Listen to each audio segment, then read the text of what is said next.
What is good, YouTube? And today we're going to be talking about the new rerun I say, but the rerun of the banners for the Mystic Summon.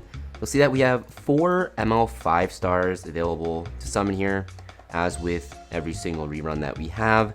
We're just going to be talking about if they're worth going for, if any of them are actually pretty good. And I'm not gonna, go over every single unit. I'll just cut to the chase here. The only one out of the 4 that are really worth going for would be Belian and Ruel. And I think the best one of the 2 is going to be Belian by a large margin because of how her kit actually works. Belian will always be a very good unit at the very least because of her passive Shackles of Suppression. Basically, you make it so that the enemy team cannot start with souls and cannot gain souls until Belian is dead or is sealed, and very, very powerful against teams that really rely on souls. For example, ML Luna openers really rely on that soul burn S3 to ignore effect resist. Otherwise, you run the risk of going against cleansers or dispellers that can actually really mess her up. And also, if you're going against something like a Bloodblade Karin, you really want to land that S3 no matter what and not get 15%ed. Belian kind of stops that opener, right? ML Luna is one of the best characters in the game. Because you have to build her super fast, you cannot invest too heavily into effectiveness. Usually you'll go around like 100% with and rely on the soul burn. So Belian right away has just extreme value against those types of characters. Also, a lot of cleave teams really rely on souls, so this passive really shuts them down.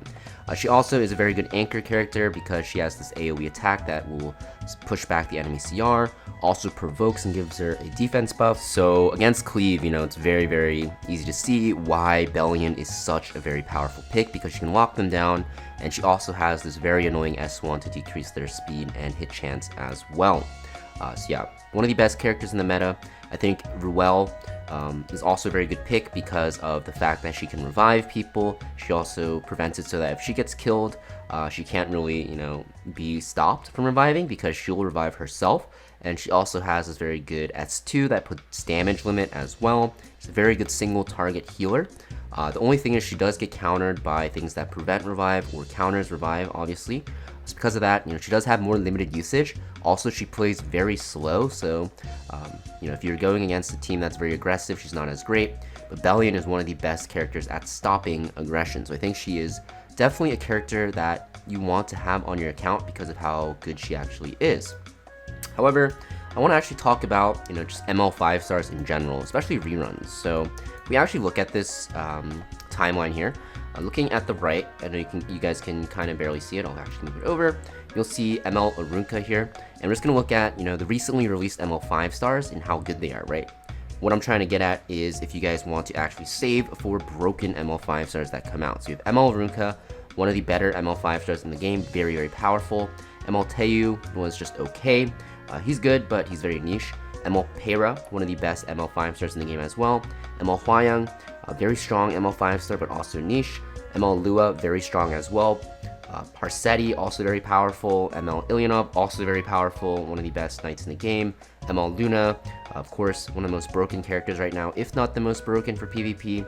We have ML Senya, who was one of the most broken characters on release. ML Politis, still broken to this day, so you can kind of see what I'm getting at. The newly released ML 5 stars, more likely than not, are going to end up being super, super strong, borderline broken, if not like super overpowered, right? So because of that, Belian, right? Would I consider her like a super overpowered character? Not really. I think she's only really good against cleave, like I mentioned, and against like ML Luna openers, just because of the fact that even though her passive is very strong, she gets countered heavily because all of her attacks are forced AoE. So if you go against like the Last Rider Crowd, you're just feeding into his passive, which is very, very bad.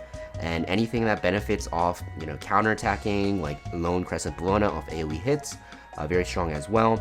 And anything that benefits off of enemies using extra attacks or even counterattacking, because Belian's on Elbrus or Cruel Sword most of the time, really messes with her. So because of that, I don't think she is a must-have. I think this banner is probably one to skip. I think Samool gets trying to bait people with Belian because, you know, she's such a good answer for cleave, and I know a lot of newer players especially get frustrated fighting against cleave, but I think you should hold out on your summons here because we do have some really strong ML characters that are probably coming in the future. But yeah, that is it for today's video. Just wanted to talk about the Mystic Summon banner because people were asking me if it's worth going for Belian. Long story short, I think you still save.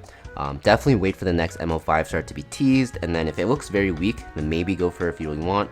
But that's pretty much it for this video though, guys. Thank you for watching, and I'll see you guys next video.